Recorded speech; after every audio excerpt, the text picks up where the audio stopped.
Welcome to Living Mirrors with Dr. James Cook. My guest this week is David Nutt. David is a neuropsychopharmacologist specialising in the research of drugs. He's the chairman of Drug Science, a non-profit which he founded in 2010 to provide independent, evidence-based information on drugs. He's Professor of Neuropharmacology at Imperial College London and is a Fellow of the Royal College of Physicians, the Royal College of Psychiatrists and the Academy of Medical Scientists, and was formerly the President of the European College of Neuropsychopharmacology. He's worked closely with the UK government to provide an evidence-based approach to classifying drugs based on their harms, and was famously fired for stating the facts of drug harms as they're known to science. He's written several books on the topic: Drugs Without the Hot Air, Minimising the Harms of Legal and Illegal Drugs, Drink, The New Science of Alcohol and Your Health, and most recently Cannabis, Seeing Through the Smoke. In addition to this work, he's been a key figure in the revival of psychedelic research across the world. Today, we discuss the harms and benefits of alcohol, cannabis, and psychedelics, as well as both rational and irrational approaches to drug policy. Hope you enjoy the conversation. Okay, I'm here with Professor David Nutt. Professor Nutt, thank you for coming on the podcast. Well, thank you for the invite, James. Yeah, looking forward to talking to you. So maybe, I think a lot of people in the audience will be familiar with your story, but if you could give a quick kind of backstory as to how you came to work in this area of assessing the risks of different drugs. Yeah, well, I've been a sort of I'm a psychiatrist, but I've been a pharmacological psychiatrist all my life. It goes back to when I was an undergraduate. I was at Cambridge about the same time that chemical transmission in the brain was being discovered, and so I was brought up on the idea of neurotransmitters, and of course pharmacology is what you need to study neurotransmitters. So I've always been fascinated by understanding what drugs do. On my very first day at university, I saw the powerful impact of alcohol, turning these highly successful A-star students who managed to get through the exams to get into Cambridge, changing their personalities dramatically when they got really drunk the first night. And that point on, I realized, that understanding the mind, well, one way of understanding the mind was to perturb it with drugs, not just alcohol, but other drugs. So I've been working in that field for really all my life, and my PhD was exploring the nature of the GABA system in relation to seizures and benzodiazepine tolerance, etc. When I started getting interested in the question of comparative harms, that was when I joined the Department of Health. The Home Office and the Department of Health had a working group in the early 90s trying to work out how to deal with the potential harms, or supposed harms, of ecstasy. It turned out then, actually, that of course that the harms are not due to the drug, but the way in which people use the drug, and particularly the cynicism of club owners who were basically denying them access to water and to cool rooms in order to make them drink more booze. So that was when I started, and actually that policy that was instigated of insisting that all venues that serve drinks had to serve free tap water is something we celebrate today. Any pub you go into, they've got to serve you tap water. At that point on, I was kind of interested in how you really do proper assessments of comparative harms, because ecstasy had been banned and been vilified based on really not a lot of data, relatively few deaths. Those deaths, as I explained, almost preventable, because after the instigation of those policy changes, ecstasy deaths became very rare, but it still stayed illegal. And over the next 15 years, I spent my time trying to develop more rational ways of assessing drug harms, looking at all the harms rather than just the odd scare story in the newspaper. Right, and then you were working with government, right, to reclassify drugs into different kind of levels of harm. And I guess you came up against, you were very clearly trying to make this an evidence-based, rational, scientific endeavor, and it seems like you came up against a kind of brick wall of kind of political force that was just not interested in your insight. Yes, I was asked as a result of my efforts with ecstasy and also working on a major review of drug law policy, the Runciman Review. I became a sort of the new star in the firmament of sensible scientific approaches to drugs. I was asked to chair the government's what's called the technical committee. It's like the scientific committee of the advisory council, which basically looks at the harms of drugs. And I said I'd do that, but only if we would actually develop and instigate a policy of assessing drug harms in a much more objective, transparent way.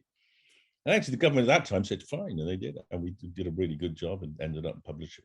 We developed a 9-point scale, got it published in the Lancet in 2007, and things were going pretty well until Gordon Brown took over as Prime Minister, and then he's always had a rather Puritan view of things, and was quite concerned that he was going to lose the election if he wasn't tougher on drugs. So he started developing hard, tough policies on drugs to out-tough the Conservatives led by Cameron, who of course was a heavy drug user, but who kind of recanted and became the anti-drug crusader when he became head of the Tory party. And that 2010 election was fought. The drugs were quite central to it, particularly the drug methadone, which had become available as a legal alternative to speed and cocaine in about 2008. And I had run-ins with Home Secretaries over cannabis. The fact that it was a class, by 2004, we made it a Class C drug, but they wanted it more moved back. They wanted it Class B or A, as Labour did, and the Tories were pushing them. We had rows over psilocybin, magic mushrooms, having been legal and then made a Class A drug, 2005. And then finally over ecstasy, in fact, and of course I published my famous paper pointing out that ecstasy was less harmful than horse riding, which wasn't what the Labour Party at the time wanted to hear. And in the end, they just sacked me for essentially trying to bring reason to the politics of drug policy. How dare you? Yeah, that's not in the tradition of the last 100 years, I guess. Well, absolutely. I mean, it's horrifying. It's absolutely horrifying when you look back. You realise that with almost no I can think of just a couple of exceptions. All our drug policies have been flawed for two reasons. The first is they've all been made because the Americans told us to make them. We've always pretty much eventually got under the shirt, coattails of the Americans, and none of them, they've all been based on political decisions, political maneuvering rather than on real harm. Right. Yeah, and I mean, when you dig into the history of these things, you particularly see persecution of particular groups as well tends to be a way to justify that. And I was reading an interview with the doctor in Portugal who was behind the decriminalisation bill, and he basically said that he thinks its success was pretty much due to the fact that there wasn't a useful kind of scapegoat population in Portugal to kind of, in the same way that kind of black people have been treated in America and different groups all over the world. And he said, yeah, so because of that, they had to basically adopt a rational policy of decriminalisation and, needle exchanges and all of those kinds of things. Yeah, absolutely. Yeah, I mean, it's racism and drug policy have gone hand in hand, and it goes back to the banning of opium because we didn't like Chinese people. And what did that achieve? Well, people started injecting morphine, considerably more harmful than smoking opium. And then, Mexicans in cannabis, just the racism there was just so apparent. And then, of course, American blacks with getting with heroin and cocaine, and actually being the creation of these huge markets of where poor people were made addicted to drugs like crack and heroin by the governments of the day in order so that they could focus people's attention on these bad people. I mean, it's one of the most outrageous examples of racist persecution there's ever been, really. Right. And most of it is still not known. Most people still don't realize how horrible it was. Yeah, as in your recent book about cannabis, actually, I never actually knew why in the English language we refer to cannabis and marijuana, where there are two different terms. And in the book, you mentioned that Harry Anslinger, who was the kind of architect of the criminalization of cannabis, intentionally used the Mexican word for it to try and associate in the public eye to exploit xenophobia and racism to demonize it, right? Exactly, that's right. Make it a Mexican problem and scare people that Mexicans were coming across completely out of their head on this drug, and saying things like, "This is the most violence-producing drug in history." I mean, Perhaps that's the worst lie ever told, because it's the least violence producing drug, except of course in terms of the violence which accrues when you try to stop it becoming used. Right. In terms of the effect on the individual, alcohol, every drug pretty much is more violence producing than cannabis. Right. And then in your kind of academic work, trying to rationally quantify the different harms of different drugs, there's this landmark paper in the Lancet in 2010 where you have this figure that's, every conference on psychedelics, it's shown again and again, and rightfully so. This kind of bar chart showing that alcohol is actually, if you quantify the risks to yourself and others, is by far the most harmful drug. And then down at the bottom you have magic mushrooms, which is kind of absolutely pales in comparison. Perhaps you could, because in your earlier work, I think you'd shown that alcohol wasn't the most harmful drug, but that was because it was only quantifying risk to oneself, right? But when you factor in total harm to others, then it becomes the most harmful. Exactly. We published a paper in 2007, which was endorsed and supported, and actually came out of research that we did over the 5 years, 6 years perhaps. I was working on that scientific committee, and there was a lot of support from the home, people working in the Home Office at the time. They wanted it to be right. They wanted the drug laws to be based on your best evidence. And the first Home Secretary was David Blunkett, who was actually very supportive, and he allowed us to review cannabis and come to the conclusion it was actually a Class C rather than it had been previously a Class A or a Class B drug. But something fundamental changed at that point, and particularly the right-wing newspapers started attacking us, and every Home Secretary afterwards tried to get us to recant and put it back. But the 2010 paper was a landmark, because after we published the 2007 paper, I was approached by a guy from LSE called Larry Phillips, who said, well, you've done a good job, but there's a much better way you can do it using a technique called MCDA, multi-criteria decision analysis, of which I'd never heard. But I agreed to meet him. One of the co-authors on the 2007 paper was Colin Blakemore, who was head of the MRC at the time. And the MRC put a bit of money in, and the Home Office put a bit of money in to do this much more sophisticated analysis. And the first stage is to actually work out what the harms of drugs are. And it turns out there are 16 harms of drugs, 9 harms to the user and 7 harms to society. And having discovered that through a process, basically it was a 2-day weekend conference working out what the harms were and defining the harms. We were ready to go ahead and do the full analysis on the drugs we'd done previously when the government decided to sack me.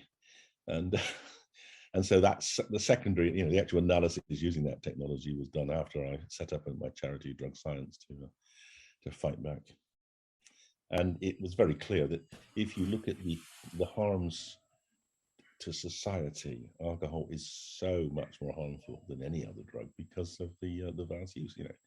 Pretty much about 80% of all adults in this country use alcohol, and I don't think there's a family in the country that isn't harmed either through someone in it consuming alcohol or someone in it having been damaged by someone who was drunk driving or drunk fights or something. Right. So I guess that's an important point, that it's not quantifying the kind of intrinsic risk of the drug for an individual. If we lived in a society where everyone took heroin, then heroin would be the most harm-causing drug, right? Almost certainly, yes. But very few, less than 1% of the population use heroin. So those who use it tend to die, or have much greater rates of death even than from alcohol. But it's the low prevalence, of course. Right. And then you've read this amazing book, Drink, which kind of goes over takes this kind of rational look at the harms of alcohol and helps people find a healthy relationship with it, or at least a relationship where they are aware of the risks, and it's risks that they're comfortable with, right? Because I think you're fundamentally not a prohibitionist, right? Someone who thinks people should be empowered to take decisions themselves rather than taking this kind of making things illegal and stopping access. What interesting, fascinating. There are people who think I am a prohibitionist because I want to have a more rational alcohol policy. No one thinks I'm a prohibitionist when I talk about other drugs, but drinkers often feel that I'm threatening them, because all I'm suggesting is that people should at least know what the harms are and try to make a conscious decision as to how much they drink based on the knowledge of harms. Whereas, of course, there's a very large industry called the drinks industry, which wants you not to know there are harms. It actually has misled politicians. I mean, another example of the corrupting influence of power and money on decision making was the Blair government and review of drug laws, when they did a really superb piece of work. They had about 30 sort of top scientists, including myself, working on drug policy, and they said we're going to include alcohol and tobacco, which was unheard of at that point because they were generally not considered drugs. But we went to work and we produced what I thought was a superb report, each chapter on a different drug with evidence of harms and new policy options. And then when it got published, they taken out the alcohol chapter. And he said, where's it gone? And the Secretariat, the Cabinet Office Secretary, said, well, we shared it with the drinks industry, who said it was biased because it didn't talk about the benefits of alcohol. And we said, well, there aren't that many, but that's no reason for getting rid of the chapter. And they said, oh no, we couldn't possibly arbitrate, so we thought we'd just get rid of it. And at that point, we basically walked away. And since then, for the last 20 years, there's the decision making about alcohol has been largely done by the industry, because academics refuse to sit on the committee that was set up to try to pursue sensible alcohol policies, because the Cameron government insisted that half of the seats on that committee had to be the drinks industry. And it's absurd to think that that they should have as much say in alcohol policy as people who actually care about health. Right. Yeah. And I mean, in your book on alcohol, I guess the kind of two major takeaways I took from it was that there's always some risk involved in its consumption, but the difference between moderation and excessive drinking is huge, right?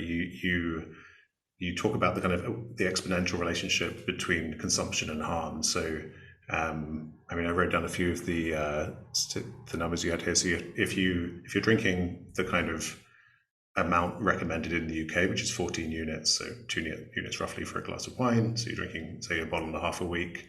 That might shorten your life on average by about just under 5 months, something like that.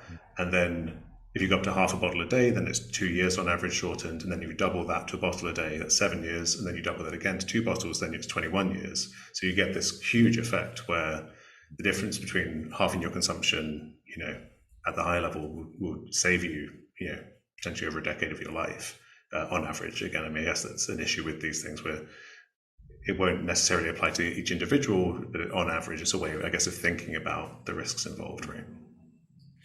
That's right. It's that exponential relationship between harm and consumption of alcohol, which is important that people know about. But it's also important because it helps make sense of what seem to be kind of rather petty interventions. A lot of people have said, oh, minimum unit pricing. I mean, how can that have any influence? You're pricing alcohol as they are in Scotland at 50 pence a unit. When everything I drink is more than 50 pence. I mean, very few people drink at less than 50 pence a unit. But the reality is that the people who drink alcohol, which is less than 50 per unit, are the ones who are actually usually drinking the largest amounts, and so they're the ones who are most vulnerable to the harms. And the estimate was, you would probably reduce by about 10% consumption at the very high end. And because at that end, the curve's almost vertical, 10% reduction in consumption can potentially halve the number of, or the relative risk of harm. Right. And then when it comes to the kinds of physical harms, perhaps we could just quickly go over, maybe starting with like liver damage, the kinds of things that happen with excessive drinking. Yes, well, most people think of alcohol as being primarily destroying the liver, giving you liver cirrhosis, which it does, but actually, strangely, more people die of cardiovascular complications of drinking, such as hypertension, cardiomyopathy, strokes, than die of cirrhosis. Alcohol is also linked to at least 8 cancers. And for women, it's probably the only thing they can do to reduce their risk of breast cancer is to reduce their alcohol consumption. I mean, it's not a massive impact on breast cancer, but it is a real and known impact. So, and then of course, well, there are other cancers, more mouth cancers, for instance, bowel cancers, and that. And then there's the brain effects. Alcohol's generally not good for the brain.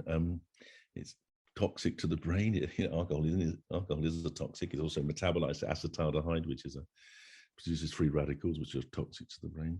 And then on top of that, of course, a lot of people who drink a lot fall over a lot. So you've got this compounding effect of brain trauma, plus the actual effects of alcohol in the brain.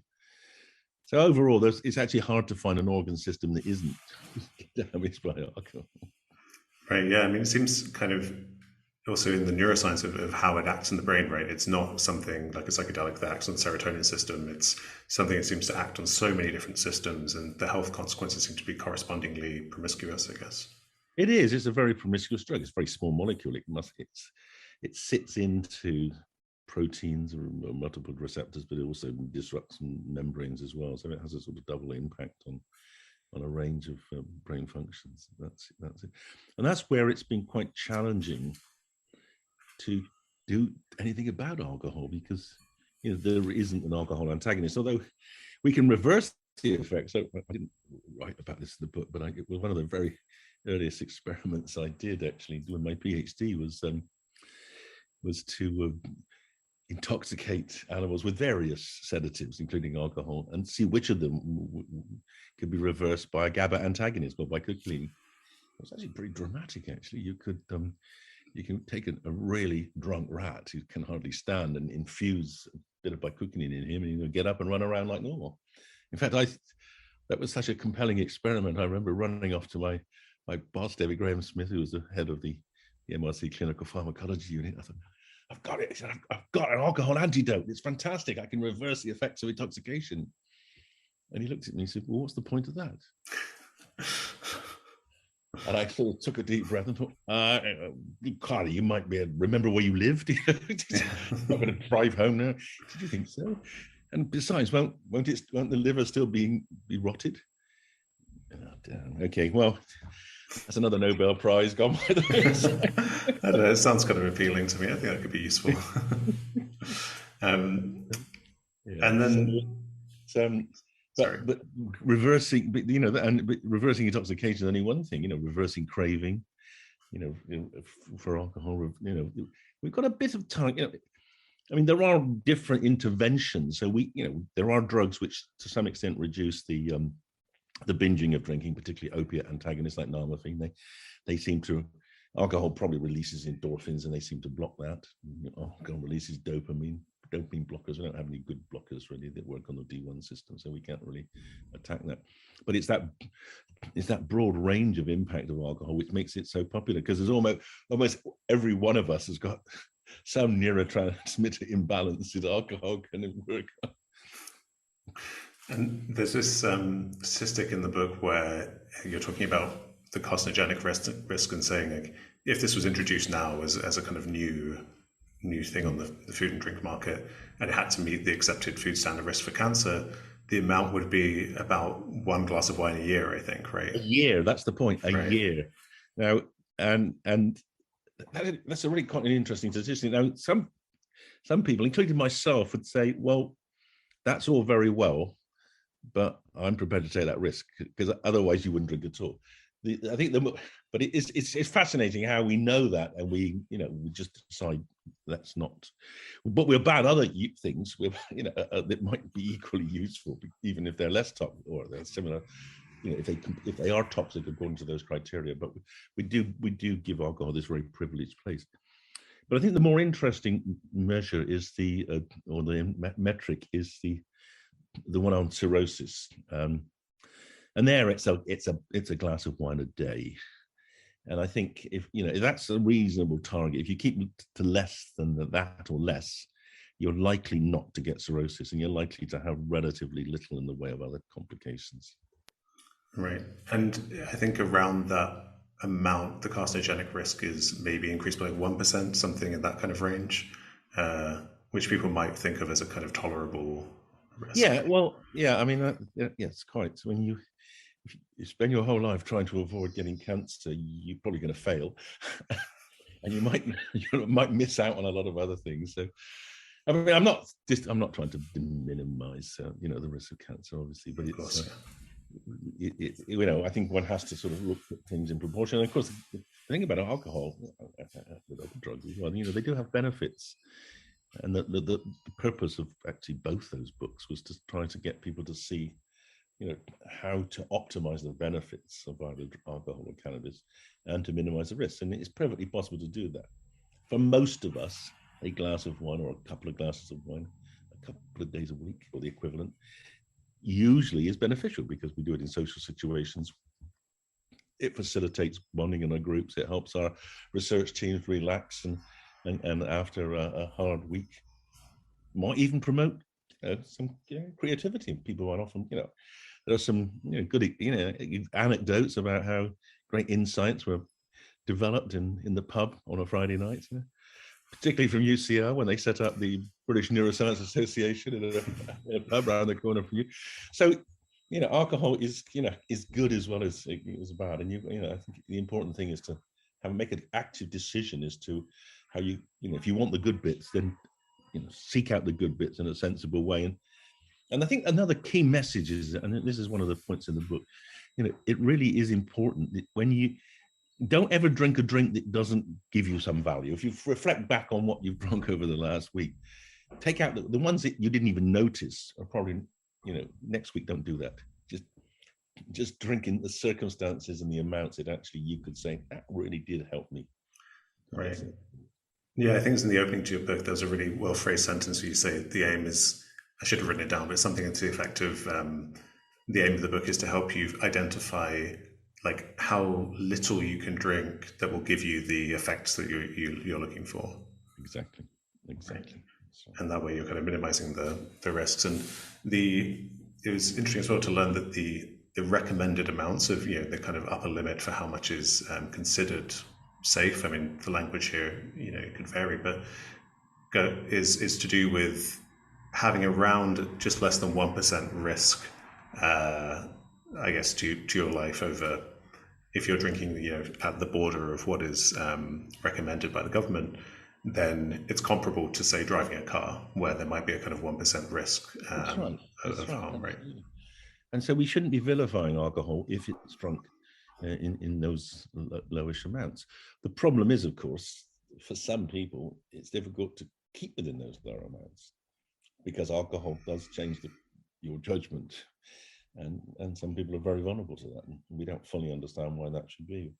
But we shouldn't be criticizing them for doing something which is perfectly legal and which actually puts about £20 billion a year into the exchequer and is that actively advertised. So the idea that it's someone's fault that they struggle with alcohol is really is mischievous. We should be working out ways of minimizing their getting out of control, and having proper options, proper treatment available, sessions, etc. available. But of course, what we should really be doing, as you perhaps were going to ask me, but just in case you weren't, I'm going to tell you now, is find an alternative. Neuroscience clearly points us in the direction. It's almost certain we could find alternatives. I've done that. I have found alternatives. I have tested them. Do you want to see one? Absolutely, yeah. There you go.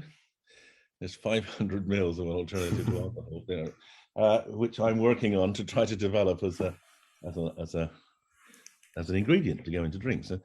So I'm hoping that in a few years, when we put it through the safety testing, which I fingers crossed it will pass, people will have a choice. They can relax with something like that, which is going to be unquestionably less harmful than alcohol.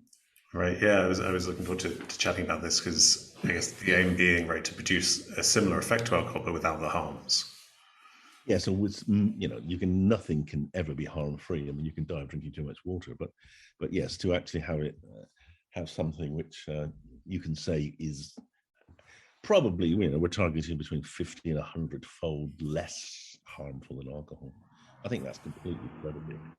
Using small molecules which are very high affinity but relatively low in terms of their agonist activity, so you can get getting the balance between very, very low doses and plateauing effects where you don't get very intoxicated. I think it's possible, and the prototypes show that it is possible.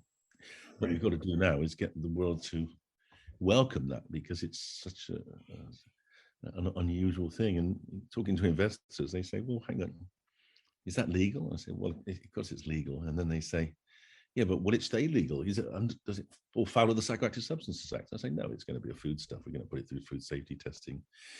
And that reassures some, but it doesn't reassure, because some people say, "Well, couldn't a crazy government decide to change its mind?" And the answer is governments can do crazy things. So it's really important that there's a public debate about wanting this alternative. And you may not know this, James, but we have actually launched a botanical alternative called Sentia, which is now available it's like a vermouth as a mixer. And in order to start the debate going, so that people can start talking about the GABA system, because we're targeting the GABA system, and we really want people to become comfortable with the idea that there is an alternative way forward than alcohol. And eventually, when we take this new product through the safety testing, if it passes, then the world will be hopefully wanting it and expecting it, rather than being confused and resisting it. Right. Yeah, that'll be exciting to have. Again, just it's more about empowering people to make their own decisions, right, and balance the harms and the risks. And that's why I'm so angry about the drug law. I mean, one of the things that really, really angers me about the drug laws is given even if you just look at the harms to the user, alcohol still scores pretty high. It's not as high as crystal meth or heroin or fentanyl or crack cocaine, but it's definitely higher than mushrooms or ecstasy or cannabis. And the fact that it's the only legal intoxicant it's immoral, it's wrong, and it's also illogical, because we want people to move away from more harmful drugs to less harmful drugs, and alcohol is a relatively harmful drug. Right. And if people are choosing how much and which alcohols to drink, there's this kind of controversial research around whether red wine has kind of health benefits in small amounts, right? And I think in your book, the kind of tentative conclusion I read was, if you're having kind of 2 small glasses, maybe like 3 days a week, so kind of like a bottle that's spread out over a week, that's about the amount where the antioxidants there might be, it's thought that the antioxidants are involved, but there might be kind of cardioprotective effects as well, right? Yes. I mean, a small glass of wine actually is really half. To maximize the cardiovascular benefits, if they exist, we can't be sure they exist, but if they do exist, then there are 2 things you should do. The first is it's about half a glass of red wine a day, but preferably drunk on a terrace in Provence overlooking the sea. You can put that in your prescription pad. That's what they call social prescribing. I'm looking forward to my prescription next time I go to the doctor. Yeah. And so you mentioned this, how even just the harm to the user, alcohol is way higher than any psychedelic. With the criminalization of psychedelics, what's your take on why that happened and how we're left with the situation that's so kind of topsy-turvy when it comes to alcohol versus psychedelics? Oh, the banning of psychedelics is the worst censorship of research and clinical practice in the history of the world. I mean, it is. The US decided in '67 to ban LSD and other related psychedelics like psilocybin, or the serotonergic psychedelics. Why did they do that? They did it because there was a large protest against the war. And many of the most prominent protesters were also supporters of psychedelics, people like Timothy Leary. And they couldn't ban protesting the war, but they could ban LSD. And so they did, thinking it was a kind of gesture to oppose, to do something against the anti-war movement. But the bizarre thing, and this is where it's really reprehensible, was that they decided to deny the vast body of medical literature which showed that these drugs were effective. And so when they banned them, they effectively, although they said they didn't, but in practice, they banned them for medical use as well, because they put them into a schedule of the UN and the United States and the British drug regulations for Schedule 1, which says essentially they're very, very dangerous, which they're not. They're very addictive, which they're not. And they have no medical value that can't be provided by some other means, which of course is also ridiculous and was done at the time. But they decided to ignore all the evidence and ignore the patient's needs, and it's stuck there. And even though they, in theory, you can do research, as we've shown, it is possible to research with psychedelics, because we've spent the last 10 years doing a couple of trials. It's very, very difficult, and it's proved exceptionally difficult in the US, where the major funder of research is NIH. And up to 1967, NIH had funded about 140 grants to study LSD and psilocybin. 40,000 patients were studied, 1,000 papers were published. And since then, they've not funded a single study. So it's quite hard to do research if you don't get any funds. And even if you could get funds, like we managed to from charities or philanthropists, the regulations about getting hold of these drugs are just so oppressive that in reality, most people cannot do it. Most people just don't have the willpower or the resources to fight through the bureaucracy. I mean, the most absurd example actually was New York University, where Steve Ross's group, they were working on psilocybin for end-of-life anxiety and depression. So people who've been told they're going to die, because they've got a terminal cancer or whatever, and they wanted to see if psilocybin would help them deal with the distress of dying. And they had to weigh out their psilocybin morning and evening each day to make sure no one was pinching a tiny bit. I mean, beyond absurd, but it cost them thousands of dollars just in terms of man hours, measuring it out, weighing. And it was all about trying to dissuade people from working with this. I think there was a deliberate ploy, and I've heard this said by people who work at NIDA. They were kind of hoping that psychedelics would disappear. People would forget they existed. And when the kids said, what's all that funny 1960s art? People say, oh, don't worry about that. That was just weird people, hippies. They hoped it would all disappear, and that no one would ever know that there was a psychedelic revolution in the 60s. But thankfully, me and a few other people have managed to burst that balloon. And at least now there's a discussion going on. Yeah. I've been following your work through the whole last decade as you've been working on this stuff, and there was a time when listening to you give talks, it really felt like being part of a kind of an outsider group that was speaking the truth, but the mainstream wasn't interested. Now, speaking in 2022, it really feels like the tide is changing and it's picking up speed. Well, how does that feel for you to be seeing things become more mainstream? Oh, well, it's very exciting. I mean, even though I'm a little bit unsure about why we need there are at least 40 separate companies now trying to develop psilocybin. But anyway, I mean, I'm a little unsure as to whether that's the best way of developing it, because I don't see how they're going to make money, and a lot of them might go bust. But it is exciting to see that there's a lot of research going on, and there's research in new, other psychedelics. In fact, I think there isn't a psychedelic now. It isn't being researched, and there's quite a few other ones which are being developed to sort of get IP. So that is quite. It's exciting. What I am worried a bit about is that there might be some cowboys out there who try to cut corners, and we might start getting some unwanted effects, or people being not mistreated but not properly looked after, and then we might start to see that there might be some opposition rising. Because what I say to my team is the fact that there isn't overt criticism doesn't mean everyone agrees with you. They might just be biding their time, where you just swing back and crush us all, because there's still a lot of antipathy to the idea of drugs which make you think differently. And also, there's quite a lot of antipathy in the medical profession, I think, to actually being proven wrong. A lot of people who've talked about the harms of drugs over the last 50 years have been convinced that they were telling the truth, that these drugs were really harmful. And I think they don't particularly want to be called out as actually being, I mean, they were misguided, they were misled, but I think they chose largely not to interrogate the evidence. They were happy to just go along with this platitude, well, Schedule 1, harmful, very dangerous, very addictive, when they're not. Yeah, I have the same concern that there's almost bound to be a backlash at some point.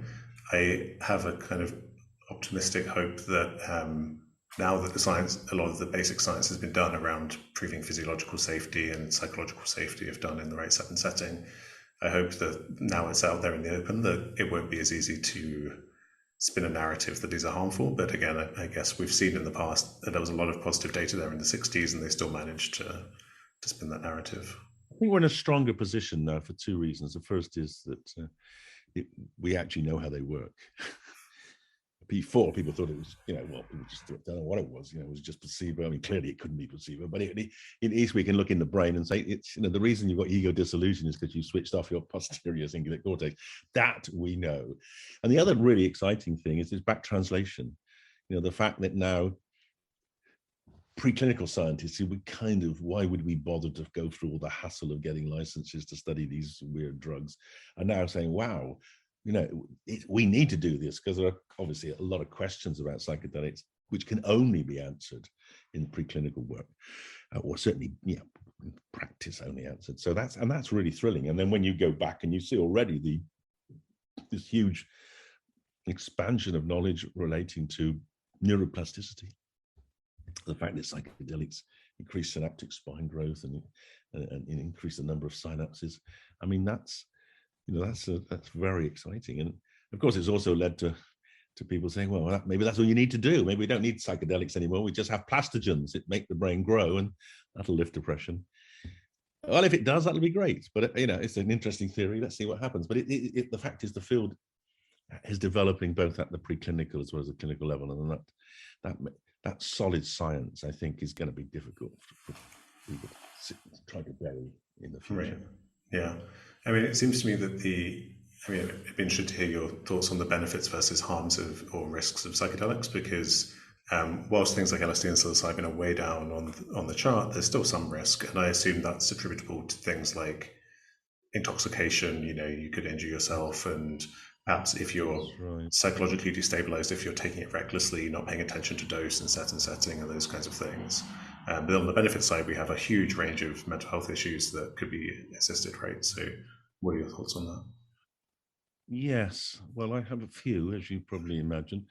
The first thing I would say, the way to minimize the risks is never take a psychedelic when you're in a position of harm and danger. And the classic example was a couple of kids a few years ago who decided to take LSD while they were sitting on the top of Beachy Head. Now, that is just such a dumb thing to do, because you might accidentally or you might deliberately decide to jump over. So, but those examples are very rare. Very rare. One of the kind of comparisons I like to make, and I don't know if it's true, but no one's actually come up to me and said it isn't, is that I think more people each year die drunk, jumping into water from piers or from cliffs or just from the side of rivers every year. And that's in Britain, it's somewhere between about 50 and 30 die like that. Whoever died jumping with LSD in the whole history of LSD in Britain. So I think, people can do crazy things, but it is pretty rare. And you can obviously protect yourself from doing crazy things by making sure you do what sensible people do, which is have someone with you who isn't tripping. That's the first thing to say. The second thing is you go back and you look at the enormous databases, 40,000 patients in the 60s, and you see really surprisingly low levels of things like suicide and psychosis, lower than you would predict in the mental health population. So that's also very, very reassuring. And of course, we can reduce that risk even more now by not giving it to people who've got a history of psychosis or strong family propensity to psychosis. I think that will also mean that we haven't seen psychotic reactions in the many hundreds of people now that we've studied, both patients and healthy volunteers. So we're pretty sure that they can be used very safely if you do it right. Right. And there's also this risk with cannabis. People have a fear that it could produce schizophrenia, right? And you write about in your most recent book um, that idea and the idea of dependence being a big issue compared to the medical benefits of cannabis as well. Well, cannabis, I mean, this is another outrageous example of how a fantasy, maybe even a lie, but let's say it was let's be generous. Let's say it was a fantasy or a theory that maybe cannabis might predispose to schizophrenia, turned into a fact which justified the banning of cannabis and a very effective prohibition of importation from Morocco and Lebanon, which led to the growth of homegrown cannabis, which led to the cannabis changing from being a balanced mixture of cannabidiol and THC, reasonably 4 or 5% of each, which is the ideal mixture for having a recreational, maybe even a therapeutic drug, to this super strong skunk type 15% plus THC, which then made psychosis worse and made dependence worse. So we kind of proved our theory by distorting the cannabis which we have. So we've actually the big problem we have now in Britain with skunk and psychosis is it makes many people with psychosis worse. But we created that problem because the original cannabis didn't. And even the people who were the protagonists of the schizophrenia theory now admit that traditional herbal cannabis, but that doesn't provoke or increase schizophrenia. But their fear that it might was the political justification for a policy which actually then became self-fulfilling, and that's extraordinarily sad, really, and hard to. Well, in fact, it's irreversible unless we actually do two things. Well, at the very least, we should make cannabis legal, so that people have got a choice if they want to smoke these and get something that is more balanced in mixture, and really encourage the availability of high strength cannabidiol in any THC that's smoked by people who've got a history of psychosis. Right. And so on the policy side, is legalization and regulation your favoured stance across the board? Yes, I mean, I think in any drug that's less harmful to the user than alcohol, I think that is the only rational way. And we've actually done quite a bit of research. One thing we did, my charity Drug Science, which I set up after I was sacked by the government. We got some funding from the Norwegian government about 4 or 5 years ago now to do an MCDA on policies, and that was even more difficult doing an MCDA on harms, because as I said, there were 16 harms. There are 27 policy factors outcomes you have to take into account when you look at policies, ranging everything from education through to politics, through to the black market, through the really challenging thing to do. In fact, so challenging we only managed to do it for 3 drugs. But the two that are most important for the discussion here today were alcohol and cannabis. And for both of those drugs, a state-regulated market was significantly better than any other market, better than the free market, better than decriminalization, better than the black market. And that was peculiarly true for cannabis, where the current policies we have for cannabis are extraordinarily destructive, not just because of skunk, because of course they also encourage the use of synthetic cannabinoid spice, which are really toxic and kill people, whereas not even skunk kills people. So yes, regulated markets are not just the logical way forward, but also I can say the evidence-based way forward too. Right. And I think a lot of people have the fear that if these things are legal, then teenagers, younger people will be introduced to them. And in both your book on alcohol and cannabis, you go into this and explore kind of what potential harms there might be. And the age of kind of younger than 15 came out in both of those books as kind of a no-go, area for both of those substances. And I'm interested in your take, on what kind of ages is a kind of reasonable time for people to start engaging with these substances, and also psychedelics, because I know lots of indigenous cultures, young kids take psychedelics and there are no obvious harms, and which feels very counter to our model. So what are your instincts on that? Yeah, so that's a complicated. So let's just look at each one separately. So there's a big difference between early use of a legal versus an illegal drug. That's the first thing to say. Obviously it's generally easier for people to access legal drugs when they're younger. So, the big problem with that, people who are starting to drink before they're 10, they usually have a serious problem, and the same with smoking tobacco before that age. So, but whether that's anything to do with the drug or whether it's just to do with the fact that they've got poor parenting, they've got they're probably very disorganized lives, possibly also poverty and other factors which contribute to them being outside of the sort of norm. I don't know. Cannabis, similarly, if you're going to break the law to smoke cannabis, which you have to do in Britain at all, almost, and then that in itself becomes a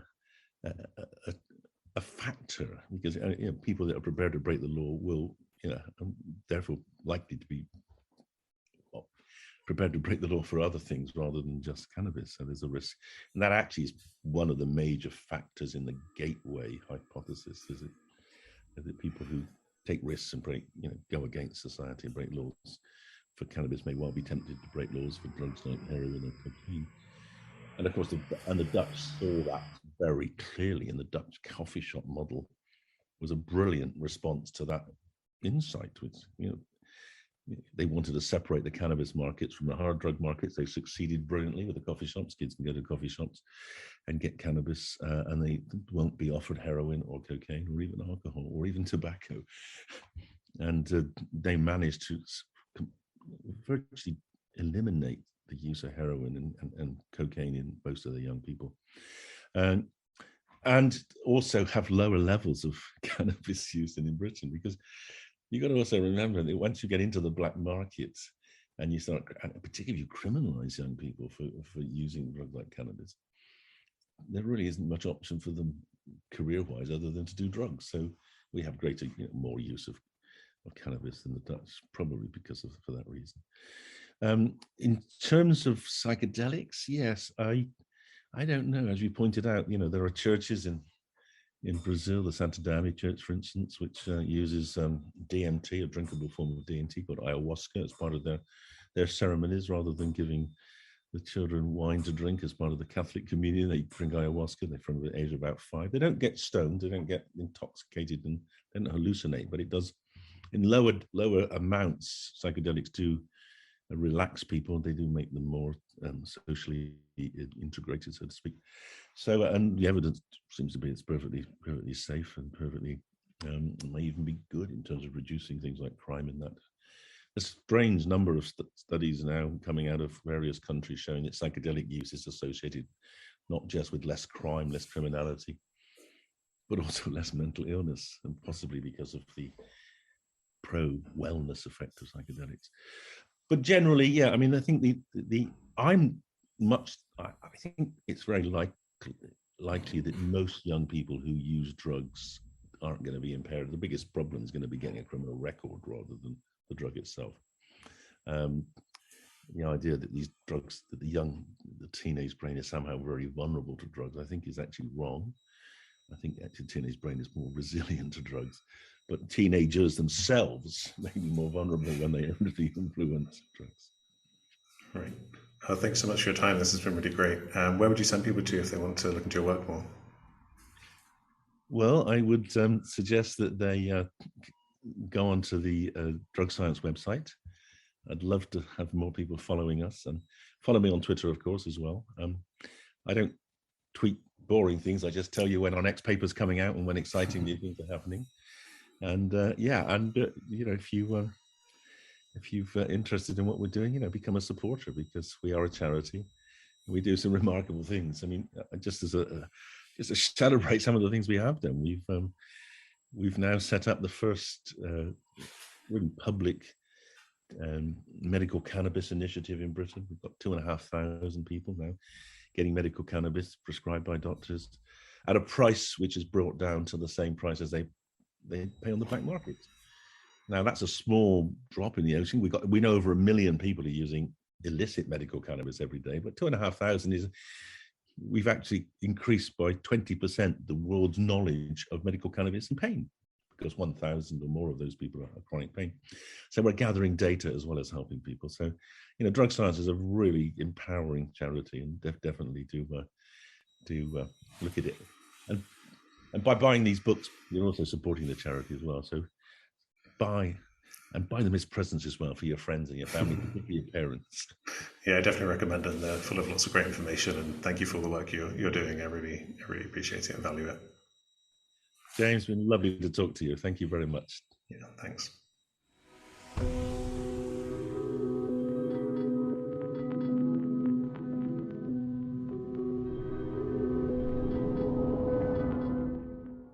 Thanks for listening. If you're watching on YouTube, please like and subscribe. And if you want to help the podcast reach a wider audience, you can leave a review on Apple Podcasts.